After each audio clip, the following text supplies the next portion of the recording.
साहेब यांच्या कार्यालयाच्या समोर आम्ही आजपासून अन्नत्याग सत्याग्रह हा सुरू करीत आहोत। यात आमची प्रमुख मागणी अशी आहे की उपविभागीय अधिकारी यांच्या कार्यालयाकडे आजपर्यंत आमच्या टोकरे कोळी समाजाची जी प्रकरणं प्रलंबित असतील, जात प्रमाणपत्र मिळवण्यासाठीची ती प्रकरणं त्यांनी मंजूर करावीत आणि आम्हाला सुलभ पद्धतीने ते जात सर्टिफिकेट देण्यात यावं।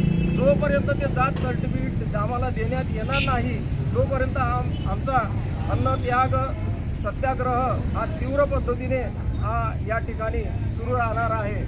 समाजाला मी विनंती करेन की समाजाने या लढ्यामध्ये जास्तीत जास्त संख्येने यावं आणि आपल्या न्याय व हक्काच्या ज्या मागण्या असतील ते शासन दरबारी आपण याआधीच मांडलेल्या आहेत, परंतु त्याला सहकार्य म्हणून आपण सगळ्यांनी या ठिकाणी यावं अशी मी समाजाला जाहीर विनंती करतो। यासोबत सागरदादा बऱ्याचशा अशा आपल्या मागण्या आहेत। यावर आदिवासी विकास प्रकल्प अंतर्गत येणारी आमची जी काही गावं आहेत त्या व्यतिरिक्त इतरही ज्या कोळी गावांमध्ये ठक्कर बाप्पा योजना असेल, शबरी घरकुल योजना असेल ती राबवली गेली असेल, तर अशा गावातील कोळी लोकांना टोकरे कोळीचं सर्टिफिकेट हे दिलं गेलं पाहिजे। तदनंतर आपली प्रमुख मागणी अशी आहे की ज्या कोळी लोकांची ग्रामपंचायत कुटुंब पत्रकामध्ये अनुसूचित जमाती अशी नोंद आहे त्यांनाही टोकरे कोळी एसटीचं सर्टिफिकेट मिळालं पाहिजे।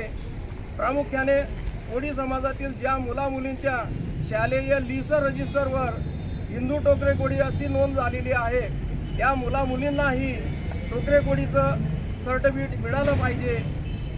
विशेष महत्त्वाचा विषय असा की महसूल विभागाच्या 7अ व 7-12 खाते उतार्यावर ज्या कोळी लोकांची आदिवासी 36 व 36अ ची नोंद आहे अशाही कोळी लोकांना एसटी टोकरे कोळीचं सर्टिफिकेट हे मिळालं पाहिजे। अजूनही ज्या कोळी लोकांच्या जमिनीवर आदिवासी 36 व 36अ ची नोंद झालेली नाही त्यांच्या 7अ व 7-12 खाते उतार्यावर तशी नोंद होऊन त्यांनाही टोकरे कोळी एसटीचं सर्टिफिकेट मिळालं पाहिजे।